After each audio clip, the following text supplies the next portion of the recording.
So, it's been a minute, but honestly, school has been kicking my ass. It's been over a year now in this school, and honestly, it's been a roller coaster to say the least, but we're still pushing and we're still going hard. Being consistent on YouTube is not easy, especially when you pair it with trying to be a full-time student.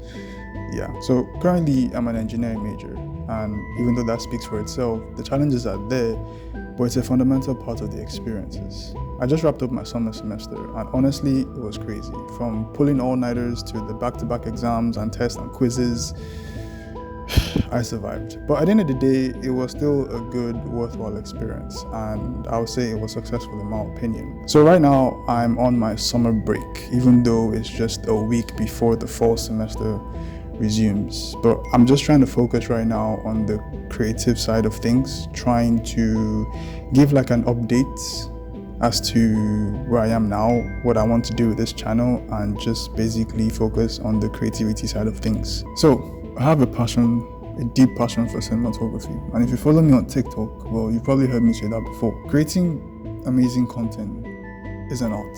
The ability to create content that has amazing sound design, amazing colors, amazing effects is truly an art in itself, and as the artist that I am, it's only natural for me to explore that passion. So I'm actually into creating cinematic style or kind of content, which is initially what drew me into this whole world of content creating in the first place. I had to do my research, and I started binge watching a lot of YouTube videos, and I stumbled upon a few creators like Riley Joy, Leo Keller, Bill Gates, Brandon Owang, Chevon Salmon. If you see this, I'm sorry that I botched your name, but yeah, just to name a few.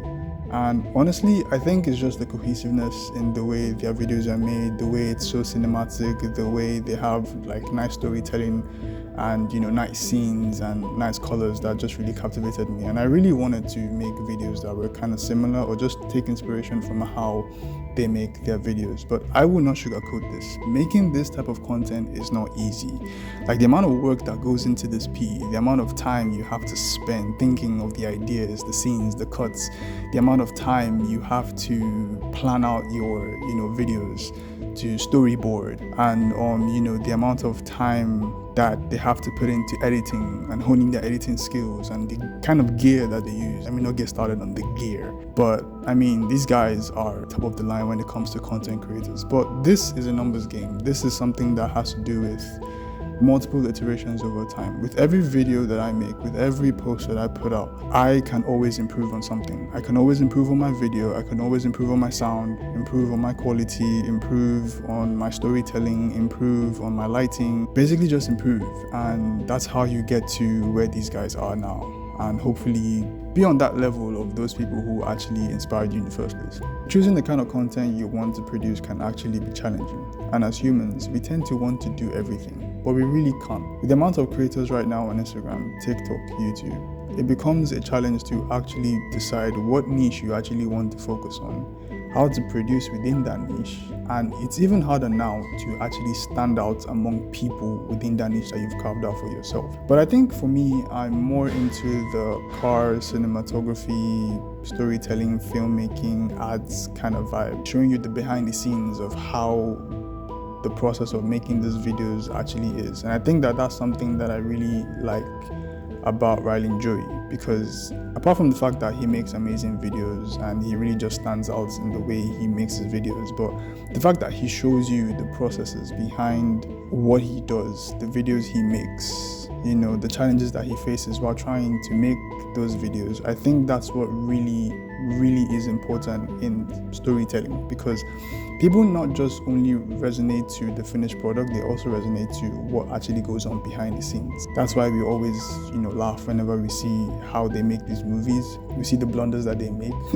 We see how they laugh and how silly they may look off camera and on camera. That's what really is exciting, and I feel like that's the kind of content and videos that I really want to show and put out.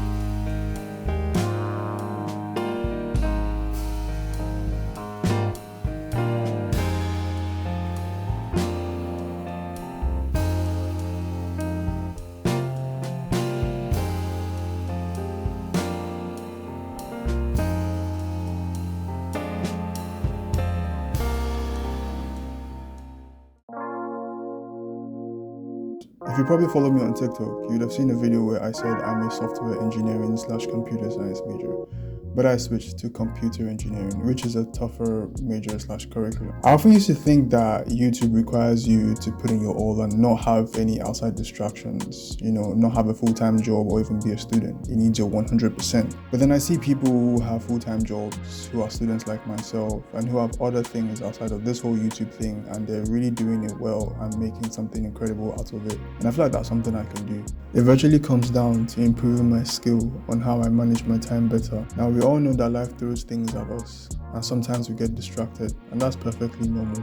But if I can build a routine that allows me to plan and block out time within specific days of the week to allow me to go into that creative flow state, I will be able to create more content and put out more things easily, consistently, while also being able to tackle life's challenges. Balancing schoolwork and content creation is tough as it is. And to add on to it, I also use online tutorials to enhance my engineering skills and improve my chances of securing those future jobs. Yeah, so I'm probably going to finish this video at home because right now I'm in school. So I'll probably finish the rest of this video at home. So yeah, I'm back. And if you can hear all the noise in the house, I'm sorry about that. It's just people in the house. But like I said, I've binge watched a whole bunch of YouTube videos. Like I have literally gone through YouTube, and I still know that there are a lot of videos that I still have to watch, but then at least I've watched a lot that I can say that is on cinematography and filmmaking, and it's really interesting. Like the amount of inspiration out there, the amount of crazy things people are doing, the amount of work people put into this whole process of creating good visually appealing stories. Like it's really crazy, like the amount of time spent into crafting this thing that we call storytelling. But I've searched for people who document the process of actually creating a studio or a studio company, whichever one you may go with. But I haven't really seen too many. I haven't really seen so many people who do it, who actually show you the behind the scenes of what it's like to, do the pre-production, everything. No, scratch that. The pre-production you see, but the actual process of building like a studio around it. Now, obviously, there are people who do it. There are people like Marcus Brownlee and Rashid Kaiser who actually have their own studio companies or whatever, or at least like have something similar to what I'm trying to do. But where I'm going with this, like I haven't really seen anyone who's actually documented the process. The only person who I know that actually documents the process of what it's like to build a business and run a business is Daniel Dannon. That's the only person that I've seen. And if you know who he is, well, I mean, everyone knows who he is because he's one of the biggest entrepreneurial inspirations right now that is out there. But my journey, what I'm trying to do, apart from everything that I've mentioned from the beginning of this video, is basically to document the process of what it's like to build something, to actually create something from nothing, and show you the behind the scenes and every single thing that goes into creating the studio. So if you can tell, I had to shoot the rest of this video on a different day. I kind of got distracted, got sidetracked, something happened at home, it was a whole spill, but I'm just completing the rest of this video here, right now. So that's the journey that I want to share.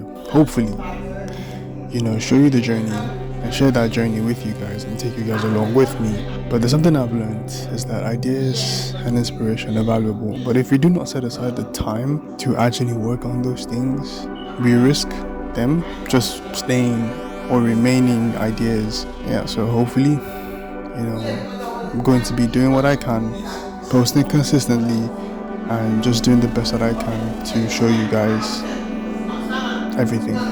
Thank you guys for watching this video. If you reached to the end, like and subscribe. I'll see you guys in the next one.